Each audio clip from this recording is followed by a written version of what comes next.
Alex music presents.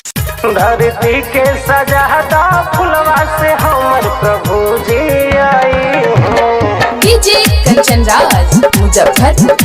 प्रभु जी आई हैं। हर दुनिया में बढ़ल पाप के अपन आशीष से मिटाई है। दुनिया में बढ़ल पाप के अपन आशीष से मिटाई है। धरती के सजादा फुलवा से प्रभु जी आई हैं। धरती के सजादा फुलवा से हमर प्रभु जी आई हैं। धरती के सजादा फुलवा से हमर प्रभु जी आई हैं। डीजे कंचन राज मुजफ्फरपुर। प्रभु जी आई हैं। प्रभु जी आई हैं।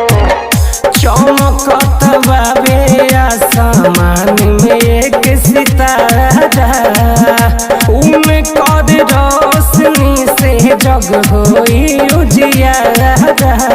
जग होई उजियारा।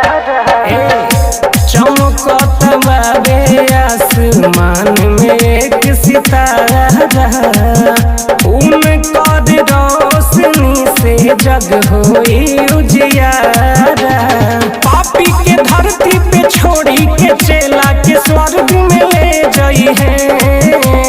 पापी के धरती पे छोड़ी के चेला के स्वर्ग में ले जाई है। धरती के सजावा फुलवा से प्रभु जी आई हैं। धरती के सजावा फुलवा से हमर प्रभु जी आई हैं। धरती के सजावा फुलवा से हमर प्रभु जी आई हैं।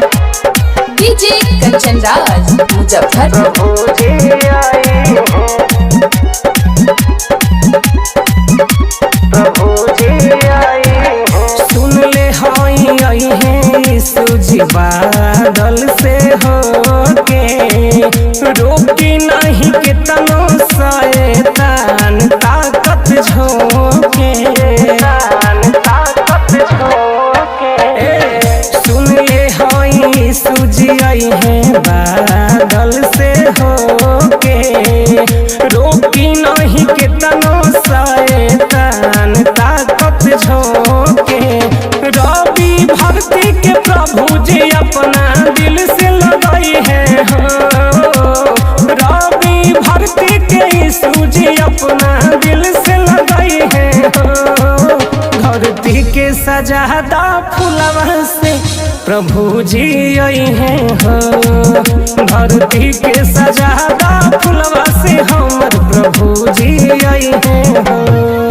हर दुनिया में बढ़ल पाप के अपन आशीष से मिटाई है। दुनिया में बढ़ल पाप के अपन आशीष से मिटाई है। धरती के सजादा फुलवा से प्रभु जी आई हैं।